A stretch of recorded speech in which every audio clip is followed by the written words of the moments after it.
જય શ્રી કૃષ્ણ। આજે આપણે શ્રીમદ ભાગવત કથાના 32મા એપિસોડમાં પ્રવેશ કરી રહ્યા છીએ। આ એપિસોડમાં આપણે સાંભળશું નાલકુવેર અને મણિગ્રીવની મુક્તિ। કૃષ્ણજી દ્વારા 2 વૃક્ષો ધરાશાયી કરવાનો અદ્ભુત પ્રસંગ।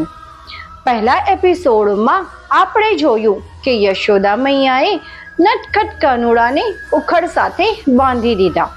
હવે નાનકડો કૃષ્ણ રેંગતા રેંગતા એ ઉખડને ખેંચતા બહાર આવ્યા। ઉખડ ભારે હોવા છતાં કૃષ્ણજીના દિવ્ય બળથી હળવેથી ખેંચાતો ગયો। ગોકુળના આંગણે 2 વિશાળ અર્જુન વૃક્ષો ઊભા હતા। એ વૃક્ષોમાં દેવલોકના 2 યક્ષ નાલકુવર અને મણિગ્રીવ બંધાયેલા હતા।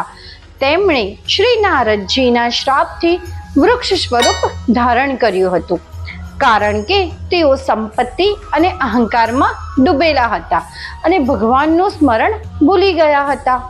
નાનકડા કૃષ્ણએ ઉખડ ખેંચીને એ 2 વૃક્ષો વચ્ચે લઈ ગયા। જેમ જેમ ઉખડ વૃક્ષો વચ્ચે અટવાઈ ગયું, કૃષ્ણજીએ જોરથી ખેંચ્યું। એક જ ઝટકામાં બંને વૃક્ષો ધરાશાયી થઈ ગયા।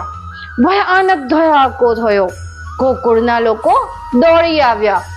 વૃક્ષ ધરાશાયી થતા જ તેમાંથી 2 તેજસ્વી દૈવિક સ્વરૂપો પ્રગટ થયા। તે નાલકુવેર અને મણિગ્રીવ હતા। તેમણે ભગવાન કૃષ્ણને નમન કરીને કહ્યું, હે પ્રભુ, આપની કૃપાથી અમે શ્રાપમાંથી મુક્ત થયા છીએ।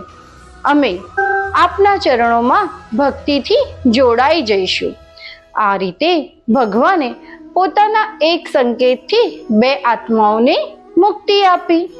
આ પ્રસંગ આપણને શીખવે છે કે સંપત્તિ અને અહંકાર મનુષ્યને બંધનમાં નાખે છે। ભક્તિ અને પ્રભુનો આશરો જ સાચી મુક્તિ આપે છે। નાનકડા કૃષ્ણ પણ જગતના ઉદ્ધારક છે। આગામી એપિસોડમાં આપણે સાંભળશું કૃષ્ણજીની બાલ લીલાઓમાં ગોપીઓની મીઠી ફરિયાદો અને ભગવાનનો ભક્તિ સંદેશ। આજે આપણે સાંભળ્યું નાલકુવેર અને મણિગ્રીવની મુક્તિની અદ્ભુત કથા। ચાલો આપણે પણ જીવનમાં અહંકારને છોડીએ, પ્રેમ અને ભક્તિથી ભગવાનને સ્વીકારીએ।